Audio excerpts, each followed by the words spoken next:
Good morning students, আশা করি তোমরা সবাই খুব ভালো আছো। আজকে আমরা ভাষা ও ব্যাকরণ নিয়ে আলোচনা করব। তো প্রথমেই আমরা জানব যে ভাষা কী বা কাকে বলে আর ব্যাকরণই বা কী। ভাষা কী বা কাকে বলে ফার্স্ট ইউনিট টেস্টে তোমরা আশা করি শিখে গেছো, কারণ এই যে টপিকটা সেটা তোমাদের ছিল ফার্স্ট ইউনিট টেস্টে। তো যাই হোক, আবার আমরা রিপিট করে নিই না।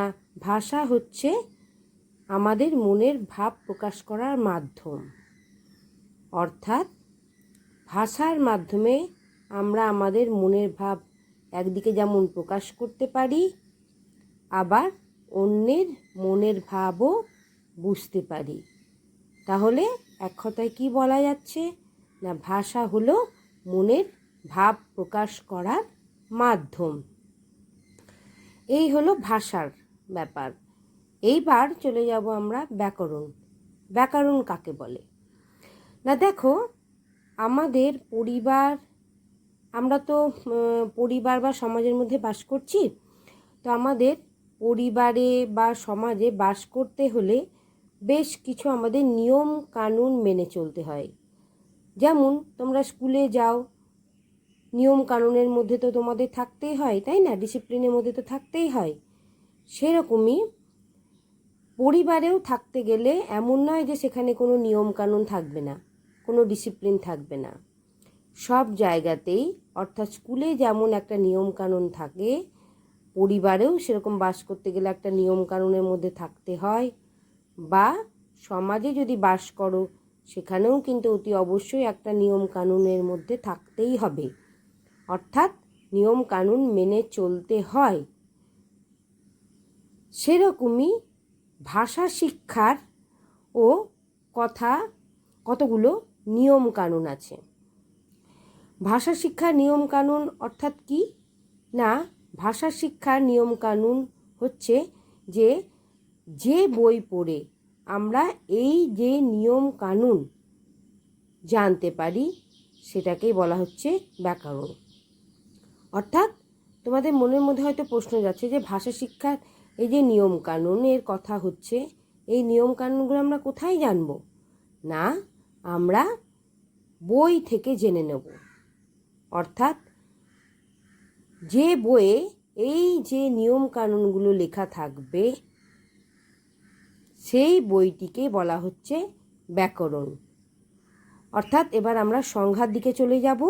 যে বই পড়ে আমরা ভাষা শুদ্ধ রূপে লিখতে, পড়তে এবং বলতে পারি তাকে বলে ব্যাকরণ।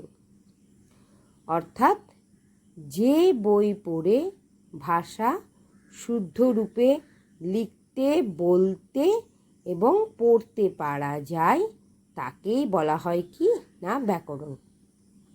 তাহলে কি বুঝলে না, নির্দিষ্ট কোনো বই থাকবে, যে বই থেকে আমরা লেখার নিয়ম জেনে নিতে পারি, পড়ার নিয়ম জেনে নিতে পারি এবং বলার নিয়ম জেনে নিতে পারি, সেই বইটিকে বলা হচ্ছে ব্যাকরণ। অর্থাৎ যেখানে একদম পুরোপুরি নিয়ম কানুন লেখা থাকবে, কিভাবে পড়তে হয়, কিভাবে লিখতে হয়, আর কিভাবেই বা পড়তে হয়, কথা বলতে হয়। সমাজে বাস করতে গেলে ধরো কথা যা খুশি তাই সবসময় বলে দিলে তো হবে না, বা লেখার কাজের ক্ষেত্রে লেখার সময় যা খুশি তাই লিখে নিলে তো হলো না, তাই না? একটা নিয়ম কানুন মানতে হবে। তো সেই নিয়ম কানুন মেনে আমাদের লিখতেও হবে, পড়তেও হবে এবং বলতেও হবে। তাহলে এই যে সমস্ত নিয়ম কানুনগুলো আমরা যে বই থেকে পাচ্ছি সেই বইটিকেই বলা হয় কি না ব্যাকরণ। দেখো আরেকটু তোমাদের বোঝাই, এই যে বিভিন্ন ধরনের তোমরা বই পড়ছো, ইংলিশের বা পড়ছো বা ইংলিশ গ্রামার পড়ছো, যেটা ইংলিশ ল্যাঙ্গুয়েজ তোমাদের। তো দেখো ইংলিশ ল্যাঙ্গুয়েজের মধ্যে কিন্তু বিভিন্ন নিয়ম দেওয়া আছে, সেই নিয়ম অনুযায়ী কিন্তু তোমরা শিখে যাচ্ছ। আর এখনই যেটা শিখে যাচ্ছ সেই অনুযায়ী সেটাকে লেখার কাজেও ব্যবহার করছো, সেটাকে পড়ার কাজেও ব্যবহার করছো। ঠিক সেরকমভাবে বাংলা ব্যাকরণের ক্ষেত্রেও তাই। আবার দেখো, যদি সায়েন্সের ক্ষেত্রে চলে যাও, যেমন সায়েন্স বা ইভিএস তোমাদের যাই থাকুক না কেন, সেই ইভিএস থেকে সায়েন্স থেকে তোমরা যেমন একদিকে পড়ছো সেরকম শিখছোও কিন্তু প্রচুর। তাহলে তোমরা কোথা থেকে শিখছো, কোথা থেকে জানছো? না, তোমাদের বই থেকে।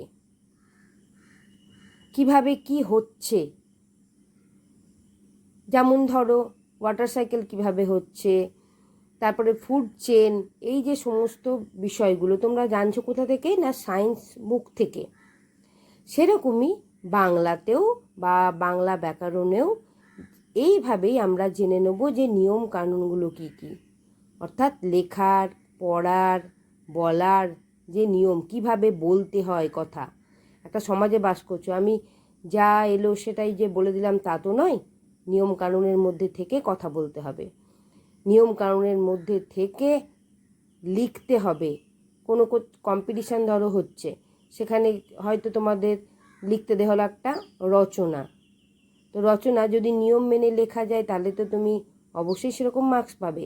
আবার যদি যা খুশি তা একটা লিখে দেওয়া হলো, তাহলে সেই রচনাটা বা যারই রচনা হোক না কেন সেটা হয়তো দেখাই হবে না। রচনা অর্থাৎ 5-6 লাইনের কোনো কিছু সম্বন্ধে যেটা তৈরি করি আমরা, সেটাই হচ্ছে রচনা। তো এই হচ্ছে যে নিয়ম কানুন, কথা বলারও নিয়ম কানুন। কথা সমাজের মধ্যে বাস করছি, পরিবারের মধ্যে বাস করছি, সেখানে নিয়ম কানুন মেনেই কথা বলতে হবে। যেরকম খুশি কথা, আমাদের যা ইচ্ছে সেটা কিন্তু আমরা বলতে পারি না। তাহলে আমরা জেনে গেলাম আজকে ব্যাকরণ কাকে বলে আর ভাষাই বা কী। এরপরে আমরা চলে যাব পরের আমাদের এইবার আমরা আমাদের সেকেন্ড চ্যাপ্টার নিয়ে আলোচনা করব। অর্থাৎ আমাদের এই সেকেন্ড চ্যাপ্টার দ্বিতীয় অধ্যায়ে কি আছে? ধ্বনি থেকে শব্দ, অক্ষর, বর্ণ, শব্দাংশ ও শব্দার্থ। তো দেখো এখানে তাহলে আমরা কি কি শিখব? ধ্বনি থেকে কিভাবে শব্দ হচ্ছে, অক্ষর হচ্ছে বা বর্ণ বা শব্দাংশ বা শব্দার্থ। তো প্রথমেই দেখো আমরা আগে জেনে নিই যে কিভাবে কথা বলা যায়। শিক্ষিত সম্প্রদায় হলে কথা বলাটা তো কোনো ব্যাপারই নয়, কিন্তু অশিক্ষিত সম্প্রদায়ের মধ্যেও যদি আমরা একটু যাই তাহলেও কিন্তু তারা অনবরত সারাদিন ধরে প্রচুর কথাবার্তা বলে চলেছে। যেমন ধরো আরেকটু তোমাদের বোঝাই, যে তোমরা যদি মনে করো একটু তোমাদের ছেলেবেলার কথা, যখন তোমরা পড়াশোনা করতে শুরু করোনি, লিখতে পড়তে জানতে না, স্কুলেও যাতায়াত করা শুরু হয়নি, অর্থাৎ স্কুলে যাওয়া শুরু হয়নি, তার আগে থেকেই কিন্তু তোমরা প্রচুর পরিমাণে কথা বলছো। সারাদিন হয়তো বকর বকর করছো, পরিবারের কারুর সাথে না কারুর সাথে, কোনো সময় বাবার সাথে, কোনো সময় মায়ের সাথে বা পরিবারের অন্য কোনো ব্যক্তির সঙ্গে। তো সারাদিন কিন্তু অ আ না জেনেও প্রচুর কথা বলে চলেছ বা কথা বলেছ। অ কি, ক কি, খ কি কিছুই তোমরা জানতে না বা লিখতে না। বা যদি তোমাদের ছোটোবেলাকার কথা যদি মনে না পড়ছে, তাহলে ধরো কোনো ছোট ছেলে, কোনো শিশু জন্ম নিয়েছে, ধীরে ধীরে ধীরে ধীরে সে বড় হয়ে উঠছে। সে কিন্তু কিছুই শেখেনি, ধরো 2 বছর 2.5 বছর এই বয়সে তো কিছুই শেখে না। তো এই বয়সে সে কিছুই শেখেনি, অ আ ক খ এগুলো কিছুই শেখেনি, কিন্তু সে কিন্তু কথা বলতে শুরু করে দিল, মায়ের সাথে কথা বলতে শুরু করে দিল, বাবার সাথে কথা বলতে শুরু করে দিল, এইভাবে পরিবারের বিভিন্ন জনের সঙ্গে কথা বলতে শুরু করে দিল। তাহলে কি বোঝা যাচ্ছে? না, অ আ ক খ না জেনেও কিন্তু কথা বলা যায়। আবার আমি একটু আগে যেটা বললাম যে অশিক্ষিত সম্প্রদায়, অর্থাৎ যারা অতটা শিক্ষিত নয়, বিশেষভাবে শিক্ষায় যারা শিক্ষিত হয়নি, পড়াশোনা যারা জানে না, তারাও কিন্তু দেখবে আমাদের বাড়িতে আনাগোনা তাদের থাকে, আসা যাওয়া থাকেই। তো তারাও কিন্তু প্রচুর পরিমাণে হয়তো কোনো কাজের ক্ষেত্রে মায়ের সাথে বা বাবার সাথে সারাদিন ধরে অনবরত কথা বলেই চলেছে। যদিও আজকাল অশিক্ষিতের পরিমাণ খুব কম, তা হলেও দেখা যায়, মোটামুটি একটু আধটু দেখা যায়। তো তারা যখন বাবা মায়ের সাথে কোনো কাজের ব্যাপারে, কাজের সম্পর্কে যখন কথাবার্তা বলতে শুরু করে দেয়, তখন দেখবে তারা কিন্তু প্রচুর পরিমাণে কথা বলে, কোনো কাজের ওপর বেশ করে কথা বলতে শুরু করে দিল। তাদের কাছে যদি কোনো বইয়ের কথা বলা হয়, বর্ণপরিচয় বা বোধোদয়, এসব বইয়ের কথা বলা হয়, তারা কিছু বুঝবেই না। তাদেরকে যদি বলা হয় বইটি খোলো, সেটাও তারা হয়তো খুলতে পারবে না। কারণটা কি না, তারা তো অ আ ক খ এগুলো কিছু জানেই না, কিন্তু কথা বলে চলেছে অনবরত, কন্টিনিউয়াসলি কথা বলে চলেছে।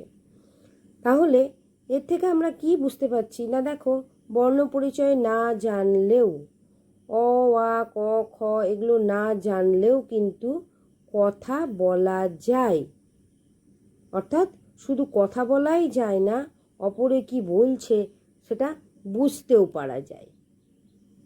অর্থাৎ একদিকে যেমন নিজের কথা বলা যাচ্ছে, অন্যদিকে সেরকম অন্যের কথা বুঝতেও পারা যাচ্ছে। সেটা কি, কোন ক্ষেত্রে না, অ আ ক খ এগুলো না জানলেও অনবরত কথা বলা যায়। কিন্তু ধরো যদি বর্ণ পরিচয় পড়তে বলা হয় কাউকে, বা যে কোনো বই পড়তে বলা হলো, বা কিছু লিখতে বলা হলো, কোনো একটা চিঠি লিখতে বলা হলো, বা ধরো নিজেদের সম্বন্ধে 5টা লাইন লিখতে বলা হলো, এইবার সেক্ষেত্রে কি হবে না, সেক্ষেত্রে কিন্তু অ আ ক খ না জানলে উপায় নেই। অ আ ক খ না জানলে কিন্তু সেক্ষেত্রে কিছুতেই চলবে না। কারণ অ আ ক খ যদি না জানি, তাহলে লিখবোটা কি করে, আর কিভাবেই বা সুন্দরভাবে মনের ভাব প্রকাশ করব, তাই না? তাহলে আমরা এর থেকে কি বুঝলাম না, অ আ ক খ না জানলে কথা বলা যায়, অন্যের কথা বোঝা যায়, কিন্তু কিছু বই পড়তে গেলে বা কিছু লিখতে গেলে অতি অবশ্যই পড়াশোনা জানতে হবে। অর্থাৎ অ আ ক খ জানতে হবে। একদিকে যেমন লেখার ক্ষেত্রেও প্রয়োজন, সেরকম পড়ার ক্ষেত্রেও প্রয়োজন। তোমরা এটা আশা করি বুঝতেই পারছো। আজকে যদি ধরো তোমরা ইউকেজি থেকে অ আ ক খ না পড়ে আসতে, তাহলে কি আজকে একটা একটা করে শব্দগুলো পড়তে পারতে, না একটা একটা করে বাক্যগুলো পড়তে পারতে? তাই বলছে যে ধ্বনি থেকে শব্দ, অক্ষরেই যে ধ্বনি থেকে শব্দ তৈরি করা যাচ্ছে। প্রথমে ধ্বনি থেকে বর্ণ, যেটা মুখে বলছি সেটা ধ্বনি, আবার যেটা লিখছি সেটাই হচ্ছে বর্ণ। তারপরে ধরো এই যে 2-3টে করে বর্ণ জুড়ে জুড়ে যে এই যে শব্দগুলো তৈরি হচ্ছে, তো এগুলো কিসের জন্য আমরা পাচ্ছি না, আমরা অ আ ক খ সবটাই প্রথম থেকে ভালোভাবে জেনে এসেছি বা জানি, তার জন্য আমরা সুন্দরভাবে পড়তেও পারবো, লিখতেও পারবো। কিন্তু যারা জানে না, তারা কিন্তু পড়তেও পারবে না, লিখতেও পারবে না। তো এই একটা সমস্যা তৈরি হয়ে যায় যারা পড়াশোনা জানে আর যারা পড়াশোনা জানে না, এই দুই ব্যক্তির ক্ষেত্রে। এইবার দেখো 25 নম্বর পাতাতে, মানুষ যখন কথা বলে যখন মনের ভাব প্রকাশ করে কারুর কাছে, কিসের মাধ্যমে করে না, বাকযন্ত্রের সাহায্যে। বাকযন্ত্র কি, কাকে বলে, এগুলো আমরা আগের চ্যাপ্টারে পড়ে এসেছি। তো যখন ধরো আমরা আমাদের মনের ভাব অন্যজনের কাছে প্রকাশ করছি, তখন কিসের মাধ্যমে প্রকাশ করছি না, বাকযন্ত্র। অর্থাৎ ওষ্ঠ, জিভ, তালু ইত্যাদি এই সমস্ত বাকযন্ত্রের সাহায্যে আওয়াজ বের করছি বা ধ্বনি উচ্চারণ করছি, নিয়ে অন্যের কাছে সেটা প্রকাশ করছি। মনের ভাব এইভাবে আমরা অন্যের কাছে প্রকাশ করি। তাহলে মনের ভাবটা কি হতে পারে? মনের ভাব বিভিন্ন হতে পারে। কখনো দুঃখের কথা হতে পারে, কখনো আনন্দের কথা হতে পারে, কখনো ভয়ের কথা হতে পারে, কখনো ব্যথা, বেদনা, অভিযোগ ইত্যাদি হতে পারে। তাহলে এই যে আনন্দ, ভয়, রাগ, ব্যথা, বেদনা প্রভৃতি মনের ভাব যখন আমরা অন্যের কাছে প্রকাশ করি, তখনই তাকে বলছে কি না, ভাষা। যদি একটু আগেই তোমাদের আলোচনা হয়ে গেল ভাষা কি বা কাকে বলে। অর্থাৎ আমি সেখানে বললাম কি না, ভাষা হচ্ছে মনের ভাব প্রকাশের মাধ্যম। তাহলে মনের ভাবটা কি? দেখো, মনে বিভিন্ন ধরনের ভাব জাগতে পারে। কখনো কারোর প্রতি রাগ আছে, সেই ব্যাপারে মনের ভাব অন্যের কাছে প্রকাশ করি। কখনো খুব আনন্দ হচ্ছে, মনের ভাব প্রকাশ করা যায় আনন্দের সঙ্গে, কখনো দুঃখের সঙ্গে। হঠাৎ করে হয়তো কোনো টিচার স্কুলে খুব বকেছে তোমাকে, তো সেটা তুমি বাড়িতে সে মাকে বলছো, এই যে দুঃখের কথা, তুমি দুঃখ পেয়েছো বা অভিযোগ করছো মায়ের কাছে। তাহলে কি না, এই যে তোমার মনে যে ব্যথা, মনের যে দুঃখ, সেটা প্রকাশ করছো কিসের মাধ্যমে? বাকযন্ত্রের সাহায্যে, বা বাকযন্ত্রের সাহায্যে প্রকাশ করছো আওয়াজ করে বা ধ্বনি উচ্চারণ করে মায়ের কাছে প্রকাশ করলে। তাহলে এই যে প্রকাশ করি আমরা বিভিন্ন আমাদের অনুভূতির কথা, সেটাই হচ্ছে আমাদের ভাষা। কখনো আমরা ভাষা বলি মুখ দিয়ে প্রকাশ করি, কখনো লিখে প্রকাশ করি। মুখে বললেই সেটা হয়ে যায় কথ্য ভাষা, আর যখনই লিখি বা লিখে মনের ভাব যখন প্রকাশ করি তখনই সেটা হয়ে যায় লেখ্য ভাষা। অর্থাৎ লিখে বললে লেখ্য ভাষা, মুখে বললে কথ্য ভাষা। এগুলো সবই আশা করি তোমরা জানো, আগের অধ্যায়ে তোমরা পড়ে এসেছো। লেখ্য ভাষা, কথ্য ভাষা, ভাষা কি কাকে বলে। তো অনেক কিছুই আমরা তাহলে আজকে আমাদের এই চ্যাপ্টার দুটো থেকে জেনে গেলাম। ভাষা একদিকে যেমন জেনে গেলাম, সেরকম ব্যাকরণও জেনে গেলাম। আবার অ আ ক খ না জানলে আমরা কি করতে পারি, অ আ ক খ জেনেই বা আমরা কি কি করতে পারি। তাহলে বই পড়বার জন্য তোমাদের এরকম ধরনের ছোট ছোট প্রশ্ন হতে পারে, বা লাইভ ক্লাসে আমি বিভিন্ন ধরনের এরকম প্রশ্ন জিজ্ঞেস করতেই পারি। অ আ ক খ না জানলে কি সুবিধে হয়, আর অ আ ক খ জেনেই বা কি সুবিধে আমরা পেতে পারি। অর্থাৎ অ আ ক খ না জানলে কি অসুবিধার মধ্যে পড়তে পারি, আবার অ আ ক খ জানলে কি সুবিধে পেতে পারি। বা ব্যাকরণ কাকে বলে, ভাষা কাকে বলে, ভাষার প্রকারভেদগুলি কি কি, ভাষা কয় প্রকার কি কি। তো এই সমস্ত যে টপিকগুলো আমি তোমাদের বোঝালাম, এই নিয়েই আমরা পরের দিন লাইভ ক্লাস আমাদের যেটা হবে, সেই লাইভ ক্লাসে কিন্তু বিভিন্ন ধরনের প্রশ্ন জিজ্ঞেস করব। তোমরা অতি অবশ্যই এই যে 24-25 নম্বর পাতা, 23 নম্বর পাতা খুব ভালো করে পড়ে রাখবে। কিছুই নেই আমাদের 23 নম্বর পাতাতে, তো কিছুই নেই, শুধুমাত্র ব্যাকরণ কাকে বলে সেটুকুই জানা। 24 আর 25-এ ভাষা সম্বন্ধে জেনে নিতে হবে। ঠিক আছে, তাহলে আশা করি সবাই বুঝতে পারলে। বাকযন্ত্রই বাকি, সেগুলোও আমি কিন্তু জিজ্ঞেস করতে পারি। তো সেক্ষেত্রে তোমাদের আগের অধ্যায়ে একটু চলে যেতে হবে। ঠিক আছে, তাহলে প্রত্যেকে খুব ভালো করে লার্ন করে রেখো, প্রত্যেকে খুব ভালো করে পড়ে রেখো। যেরকম প্রশ্ন জিজ্ঞেস করব সেই সমস্ত প্রশ্নের উত্তরগুলো যেন দিতে পারো। ঠিক আছে, তাহলে আজকে আমাদের ক্লাস এখানেই কমপ্লিট হলো।